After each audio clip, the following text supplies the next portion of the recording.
বন্ধুরা আমার, বিশ্ব নবীর কাছে যখন আজরাইল এসে বলে দিলেন, ইয়া রাসূলুল্লাহ, ইয়া হাবিবাল্লাহ, আসসালাতু ওয়াসসালামু আলাইকা ইয়া রাসূলুল্লাহ, ওয়াসসালাতু ওয়াসসালামু আলাইকা ইয়া হাবিবাল্লাহ।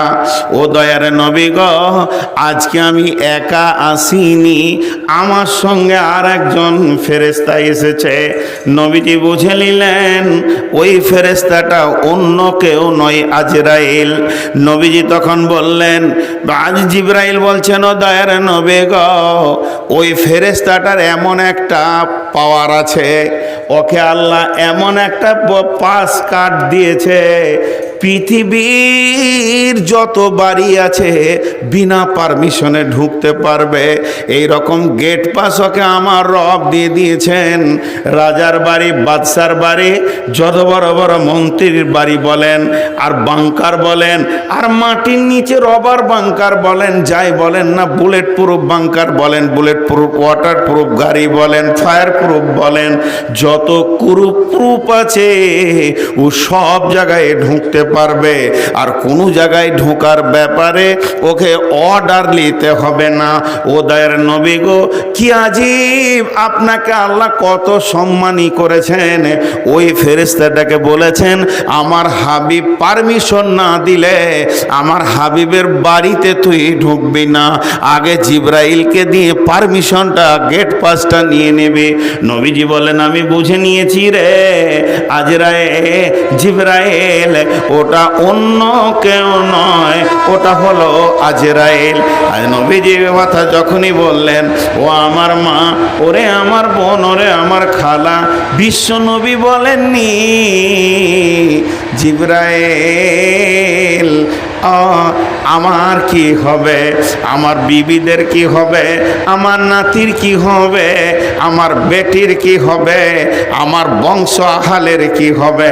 নবীজি এটা বলেননি, বরং নবীজি বললেন, জিবরাইলে রে, ওকে আমি ঢোকার পারমিশন অতক্ষণ পর্যন্ত দেব না, যতক্ষণ পর্যন্ত আমি চলে যাওয়ার পর আমার উম্মতের কি হবে খবরটা না এনে দিবি। হযরতে জিবরাইল আমিন তুরত চলে গেলেন আল্লাহর কাছে খবর আনতে। বার্তা নিয়ে এসে বললেন, ও দয়ার নবী গো, আপনি পৃথিবী থেকে চলে গেলে আপনার রব আপনার উম্মতের সঙ্গে থাকবে। নবীজির দিলটা ঠান্ডা হয়ে গেল, বলে এবার আজরাইলকে ডেকে দাও, আমি তৈরি হয়ে গেছি, পথ আমার রেডি হয়ে গেছে, আমার ক্লিয়ার হয়ে গেছে, আমার চিন্তা ভাবনা শেষ হয়ে গেছে। এবার নবীজি পৃথিবী থেকে গমন নেবেন, বিদায় নেবেন, পৃথিবীকে গত করে চলে যাবেন আল্লাহর দিকে। তাই সামনে রয়েছে আল্লাহ আর পেছনে রয়েছে অগণন উম্মত। নবীজি উম্মতদেরকে লক্ষ্য করে বললেন, সলাত সলাত সলাত সলাত। আর আল্লাহকে লক্ষ্য করে বললেন, ইয়া রফিকাল আলা, ইয়া রফিকাল আলা, ইয়া রফিকাল আলা। এই বলেই নবীজি চির ঘুমে, জান্নাতি ঘুমে শায়িত হয়ে গেলেন, তিনি চলে গেলেন। তাহলে কি বললেন? আল্লাহকে বলতে চাইলেন, হে আমার উচ্চ পর্যায়ের উচ্চস্থ বন্ধু, আমি আসছি। রফিক মানে বন্ধু, আলা মানে উঁচু পর্যায়ের বন্ধু। হে আমার উঁচু পর্যায়ের বন্ধু, আমি আসছি, আমি আসছি, আমি আসছি বন্ধু রে। আমি কি তোমার প্রেমকে ভুলতে পারবো? তুমি আমাকে এত সম্মানই করেছো। আর এই দেখো উম্মতকে বলে, উম্মত রে, ছেড়ে চলে গেলাম, তোদের হাতে একটা রশি ধরিয়ে দিলাম, যত মহাসমুদ্রে তুই ভাসবি ভাস না কেন, যদি রশিটাকে টিপে ধরতে পারিস তাহলে একবার পারে ওঠার চান্স আছে। উম্মত রে, গুনার সমুদ্রেও যদি ডুবে যাস, নামাজটা যেন ছাড়িস না, নামাজকে টিপে ধরবি। নামাজ যে কোনো হালে তোকে নিয়ে গিয়ে তো রবের কাছে কিয়ামতের মাঠে পৌঁছিয়ে দেবে। খবরদার নামাজ ছাড়িস না রে উম্মত। ভুলবশত কাবিরা গুনাহ হয়ে যেতে পারে, কিন্তু ভুলবশত নামাজ ছাড়বি না রে উম্মত। দুইজনকে দুইটা কথা বললেন, বিরাট বড় তিনি পাথিও দিয়ে দিলেন। এর জন্য নবী বলছেন আসসালাতু নূরুন।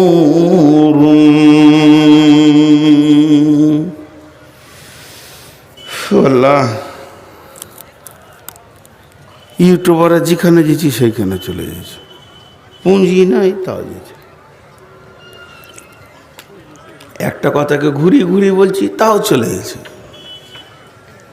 কি হলো? তোমারটাই বাদ পড়েছে। তুমি তো সিয়ানা খুব, সাইজ ছোট হলো কি হবে, মাল খুব সিয়ানা। বসো বসো, সব রেকর্ড হচ্ছে। হ্যাঁ, আসামের ঘানি মরিচে ঝাল বেশি। যে কটা লোক দাঁড়িয়ে আছে কেন, ওগুলো আমি বুঝতে পারছি না যেখানে দাঁড়িয়েছে, মানে ওদের ওটা অভ্যাস। খবরদার বসবেন না, বংশ মর্যাদা নষ্ট হয়ে যাবে। নিজের বংশকে বেজ্জুতি করতে হয় না, দাঁড়িয়ে থাকবেন একদম। যেখানেই জালসায় যাবেন দাঁড়িয়ে থাকবেন। ওদেরকে বসতে মানা করে দিয়েছে আল্লাহ। ওর বাপ বসেনি, ওর দাদা বসেনি, তার বাপ বসেনি, তুই কেন বসবে? জি দেখেন, একটা জিনিস আপনারা ব্রেন দিয়ে ভাবেন, হাদিস কোরআন আপনাদেরকে নিতে হবে না।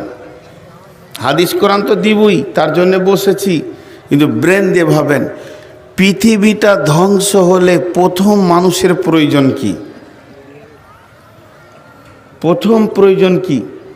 ধরেন আমরা 20 জন লোক ট্রেনে সফর করে নামলাম, দিয়ে এসে মসজিদে ঢুকলাম, নিয়ত করলাম যে আজকে ওহিদপুরের মসজিদে রাতটা থাকবো। ঢুকি, মসজিদটা পুরা অন্ধকার। প্রথম প্রয়োজন কি? প্রথম প্রয়োজন আলো। পৃথিবী থেকে বিদায়কালে প্রথম প্রয়োজন আলো, ভেবেলেন গা? আর আলোর কথা আল্লাহ বলেছেন। পৃথিবী থেকে আপনাকে কবরে রাখবে, কবরটা অন্ধকার, কিয়ামত অন্ধকার, জাহান্নাম আরো অন্ধকার, জাহান্নামের আগুনের রং কালো, তো আরো অন্ধকার। তাহলে প্রথম প্রয়োজন আলো। কেন আলো প্রয়োজন? যেদিন পৃথিবী ধ্বংস হবে, সূর্য ধ্বংস হয়ে যাবে। সূর্য শুধু নয়, চন্দ্র ধ্বংস হয়ে যাবে। শুধু চন্দ্র নয়, তারাগুলোও একটা থাকবে না। তাহলে কি পাওয়ার হাউসগুলো থাকবে, বিদ্যুৎ প্রকল্পগুলো থাকবে? জি না, মাটির সঙ্গে মিশে যাবে। আলোগুলো সব শেষ হয়ে গেল। মোমবাতি পাবেন না, আগরবাতিও পাবেন না, পাবেন না আপনি প্রদীপ, পাবেন না আপনি কোনো আলো চেরাগ, সবগুলো ধ্বংস হয়ে গেল। পৃথিবীটা অন্ধকার অবস্থায় থাকবে। কতদিন থাকবে? 40 বছর থাকবে। এরপরে যখন উঠানো হবে, যখন মানুষ উঠবে, সুম্মা নুফিকা ফীহি উখরা ফাইদা হুম কিয়ামুন ইয়ানজুরুন। দ্বিতীয় সূরে যখন কিয়ামতের মাঠে উঠবে মানুষ, আঁধার আর আঁধার, এমন আঁধার হবে, সূর্য তো নাই, চন্দ্রও নাই, তারাও নাই, বিদ্যুৎ প্রকল্প নাই, ব্যাটারি নাই, টর্চে নাই, কিছুই নাই, আঁধার আর আঁধার। কিন্তু একটা আলো কিয়ামতের মাঠকে চুমকে দিবে। সেই আলোটা আল্লাহ বলছেন, ও আশরাকাতিল আরদু বিনূরি রাব্বিহা। তোদের আল্লাহর নূরে কিয়ামত চমকাতে থাকবে রে। তবে ওই নূরটা তো সবাই পাবে না, ওই নূরটা আল্লাহ সবাইকে দেবেন না। সেই নূরটা কে পাবে? কে পাবে? কে পাবে? যারা পৃথিবীর বুকে নামাজকে পড়েছে। এর জন্য নবীজি বলেছেন, সলাত সলাত সলাত। পরকালের বড় পাথিও হলো তোমার সলাত। লোকটা জেনা করেছে, করেছে, লোকটা চুরি করেছে, লোকটা সুদ খেয়েছে, লোকটা মিথ্যা কথা বলেছে, লোকটা বেঈমানি করেছে, গুন্ডামি করেছে, ডাকাতি করেছে, খুন খারাপি করেছে, কাবিরা গুনাহ কোনোটাই বাদ নাই। তবে ভুলবশত এক ওয়াক্ত নামাজ ছাড়েনি, তারপরেও তাকে আলোটা দেওয়া হবে। ও আশরাকাতিল আরদু বিনূরি রাব্বিহা, তার রবের নূরের জ্যোতি আল্লাহ তাবারাক ওয়া তাআলা ওই লোকদেরকে দেবেন যারা কিয়ামতের মাঠে সালাতকে নিয়ে যেতে পারবে। নামাজওয়ালারা কবরেও নূর পাবে, নামাজওয়ালারা কবরেও নূর পাবে, গোটা চমকাবে। কেমন চমকাবে? আল্লাহ পুল সিরাতের কথা বলেছেন, ধ্যান দিয়ে শুনেন। বিসমিল্লাহির রহমানির রহিম। ইয়াওমা তারাল মুমিনিনা ওয়াল মুমিনাতি ইয়াসআ নূরুহুম বাইনা আইদিহিম ওয়া বিআইমানিহিম বুশরাকুমুল ইয়াওম জান্নাতুন তাজরি মিন তাহতিহাল আনহারু খালিদিনা ফিহা যালিকা হুয়াল ফাওজুল আযীম। সূরা হাদিদ আল্লাহ বলছেন পরকাল এখান থেকে রিপেয়ার করেন। এই ওহিদপুরের জালসার ময়দান থেকে আপনি কম্পিউটার দিয়ে রিপেয়ার করলেন, আপনার আলো হয়ে যাবে, আলো পেয়ে যাবেন, আপনার পাওয়ার হাউস লেগে যাবে, পোল বসে যাবে, আপনার বাল্ব জ্বলবে। আল্লাহ বলছেন কঠিন কিয়ামতের দিনে, যেদিন খুব ভয়াবহ দিন হবে, যেদিনটা প্রলয়ের দিন হবে, যেদিনটা হিসাবের দিন হবে, সেদিন তোমরা দেখতে পাবে যে এক শ্রেণীর লোকের ডান দিক এবং সামনে দিক নূরের আলোতে চকমক চকমক করছে। তার মানে ওই লোকটার বিন্দু মাত্র অসুবিধা হচ্ছে না। ইয়াওমা তারাল মুমিনিনা ওয়াল মুমিনাতি, শুধু মুমিনের কথা বলেনি, মুমিনাদের কথাও বলেছেন। আল্লাহ তাবারাক ওয়া তাআলা বলছেন পৃথিবীর বুকে যারা মুমিন হবে আর মুমিনা হবে, নারী পুরুষ, তোমরা শোনো, তোমাদের সলাতের কারণে আল্লাহ তোমাদেরকে এমন একটা নূর কিয়ামতের মাঠে দেবেন, আলো দেবেন, যে আলোতে তোমার সামনের দিকটা জ্বলবে প্রখর ভাবে আর ডান দিকটা জ্বলবে। আর এটা হবে সেই দিনের জন্য বুশরাকুমুল ইয়াওম, ওই দিনের সুসংবাদ। এত বড় সুসংবাদ আর হতে পারে না। তাজরি মিন তাহতিহাল আনহারু খালিদিনা ফিহা, আর তোমাদেরকে এই জন্যই নূরটা দেওয়া হলো, তোমার পথের পাথেও হচ্ছে নূর। সেই নূর দেখে দেখে তুমি তোমার ঘরে পৌঁছে যাবে, এমন একটা জান্নাতে পৌঁছাবে যার তলদেশে কুলকুল কুলকুল কুলকুল করে নহর বইতে রয়েছে। আর সেই জায়গায় থাকবে তুমি কেমন ভাবে? চিরদিন সেখানে বাস করবে। খালিদিনা ফিহা আবাদা ওয়া যালিকা হুয়াল ফাওজুল আযীম। আর এটাই হবে তোমার রবের তরফ থেকে সফল কামের প্রতীক চিহ্ন।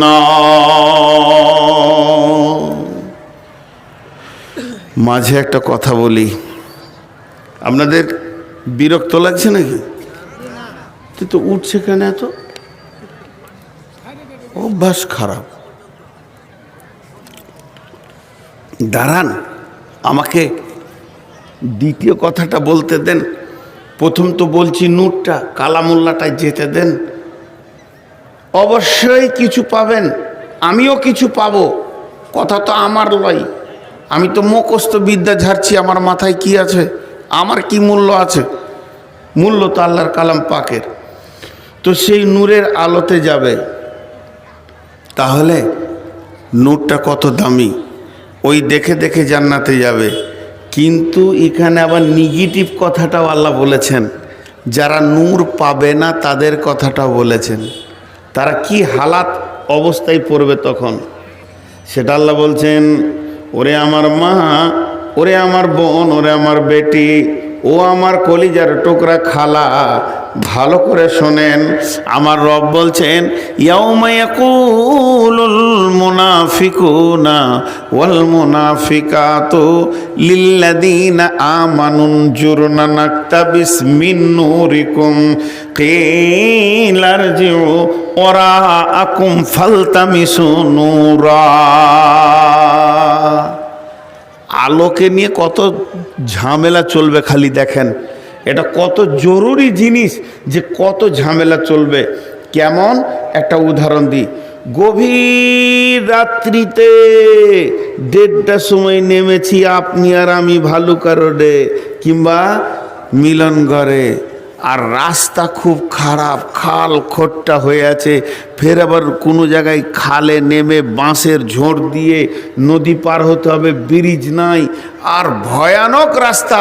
জিন ভূতের ভয় তো আছেই আছে, সেই সাথে আরও রাস্তার খুব ভয়ানক, কোথাও উবর হয়ে পড়বো আর মাথায় পাথর লাগবে না বুকে লাগবে আল্লাহ জানে। কিন্তু ঘটনা কি, আমি যখন ট্রেনের সামনে থেকে নামছি তো দেখে নিয়েছি আপনি ট্রেনের পেছনে নেমেছেন, তো 2টা প্যাসেঞ্জার হলো। আমি আসছি কোথা থেকে, আমি আসছি শিলিগুড়ি থেকে। আমি ভেবেছিলাম মাগরিবের সময় ট্রেন ঢুকবে, লাইনের গোলমালের কারণে রাত 1:30টায় ঢুকছে। আপনি আসছেন কোথা থেকে, হরিশ্চন্দ্রপুর থেকে। কেন? মায়ের অসুখ, ওষুধ আনতেই হবে। তা আপনি সন্ধ্যায় গেছেন তো লাইট নিয়ে গেছেন, লাইট দিয়ে ট্রেন থেকে নেমে ব্যাগটাকে কাঁধে পিঠে লাগিয়ে এমনি করে চেন টেনে লাইটটা বের করেছেন। আর যখনই আপনার লাইটটা দেখে নিচ্ছে তো আমার কলিজাটা বড় হয়ে গেল। কে রে, জমশেদ নাকি রে? বলে হ্যাঁ ভাই। কোথায় গেছিল তুমি? বলে আমি জালসা করতে গেছিলাম, আমি আসছি শিলিগুড়ি থেকে। তুমি কোথায় গেছিলে? আমি গেছিলাম মায়ের ওষুধ আনতে, হঠাৎ মায়ের অবস্থা খারাপ, রাতে যেতে হয়েছে। লাইট এনেছো না? বলে হ্যাঁ। তো চলো তোমার লাইটে চলে যাই। ভাষাটা দেখেন, চলো তোমার আলোতে চলে যাই, মানে তোমার পাথিওটাকে আমার পাথিও ভাগ করে নি, তোমার সাথে আমি শেয়ার হয়ে যাই। জমশেদ বলছে ঠিক আছে ভাই, আপনি আগে হাঁটেন আমি পেছনে হাঁটি। ও আমাকে আগে মেরে দিল আর পেছন থেকে বলছে সাবধানে হাঁটিও ভাই। আর ও কাশতে কাশতে এইদিকে আসছে কেন রে? শালা আমার ঘাড়ে কাশবে না কেউ? হ্যাঁ বেয়াদব মেয়ে। না ও বকতে চাইছে, মাইক পাঠা কমিটি ওকে একটা, পানি খাই।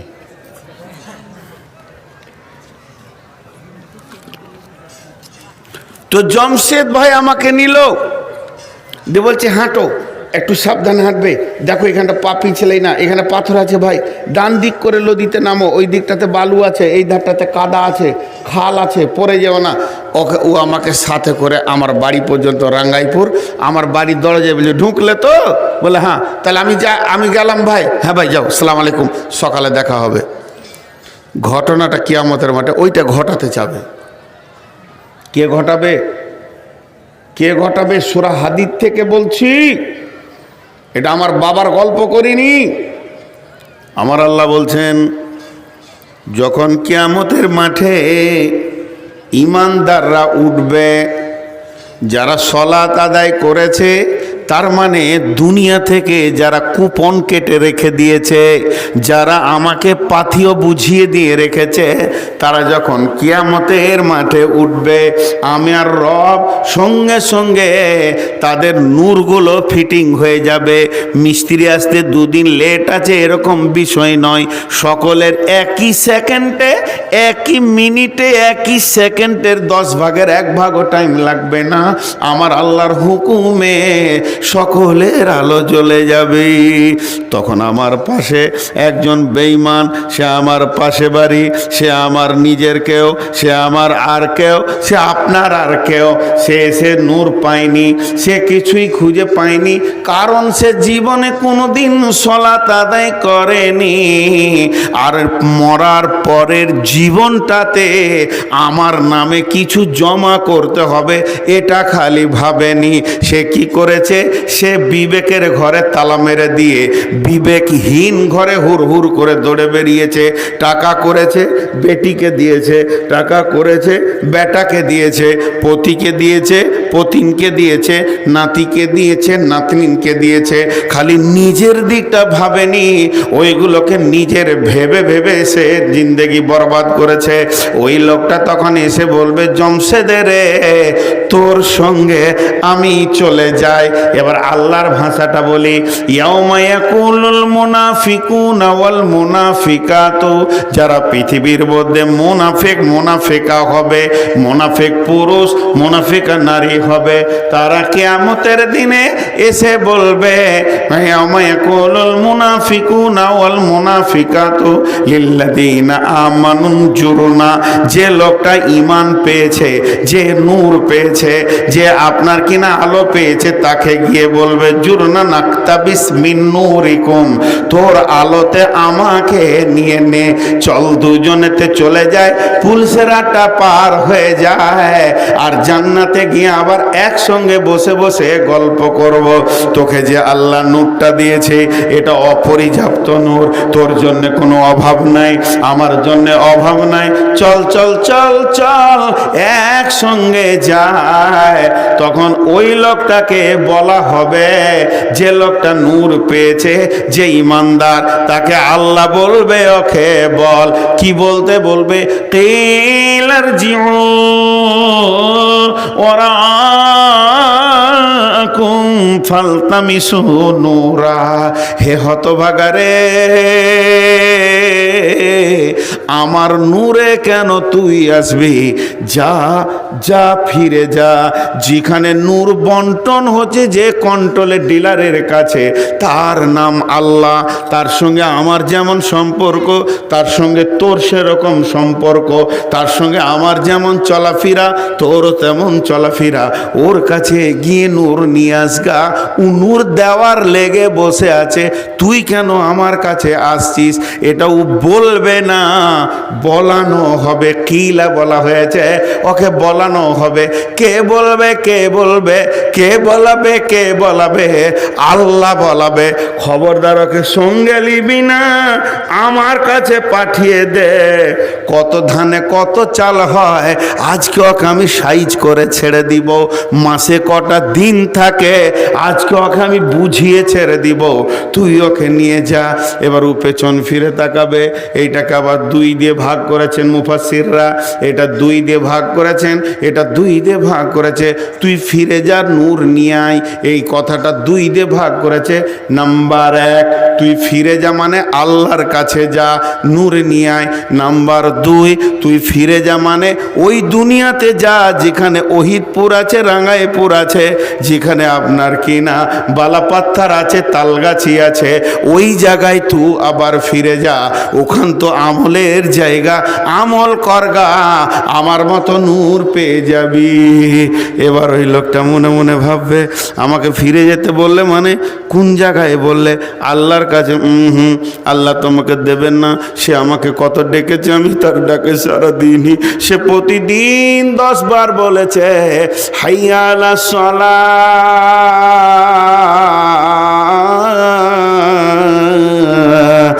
আয় আয় তোরা নামাজে আয়, হাইয়া আলাল ফালাহ, আয় আয় আয় আয়, সফল কাম হবি তো আয়, কবরে হবে, হাসরে হবে, ওই জায়গাতেই তো নূরটা ঢুকেছিল, আমি তার ডাকে যাইনি, সে আমার আজকে নূর দেবে না। বরং বিবেক বুঝে নিয়েছে, তারপরে যদি মনে করে তাহলে সেই জায়গায় আবার আমল করে আসি, ওহিদপুরের মসজিদের আমলটা করে আসি, তাহলে নামাজ টামাজ পড়ে আসি, তার বিবেক বলবে, হতভাগারে, ইসরাফিল সুর ফুঁকে দিয়েছে, বিশ্ব ভূমণ্ডল খহিলান হয়ে গেছে, আর ওহিদপুর রাঙ্গাইপুর তালগাছে কিছুই নাই রে, হরিশ্চন্দ্রপুর বিলনগড় কিছুই নাই, সবগুলো মিসমার হয়ে গেছে। তোর বিবেকের কি চেতনা নাই? নাই তো নাই, আল্লাহ আমার সঙ্গে নাই, নাই তো নাই, দুনিয়া নাই, তখন ওর মনটা বলবে, ওরে মন এত ভাবতে যাস না, হৌদে জমশেদ বেশি দূর যায়নি, পুলসেরাতে হাঁটছে আলো নিয়ে, মার দৌড়, এমন দৌড় মারবি ওকে লেপটে গিয়ে ধরে নিবি, নিশ্চয়ই উই তোকে পেছনে ফেলে যাবে না। একসঙ্গে চা খেয়েছো, এক মোটর বাইকে ঘুরে ঘুরে আনন্দ মেরেছো, ই তখন পুলসেরাত করে দৌড়তে শুরু করবে, এমন দৌড় মারবে যখনই ওর কাছাকাছি যাবে, বিসুরিল্লাহু বাবুন বাতিনুহু ফিহি রাহমাতুন ওয়া জাহিরুহু মিন কিবালিহিল আযাব। আমার আল্লাহ বলছেন ওই যখন ওখানে যাবে তেমনি সাঁটার গেটের মতো একটা দেওয়াল এসে মধ্যখানে লেগে যাবে, এমন বড় প্রাচীর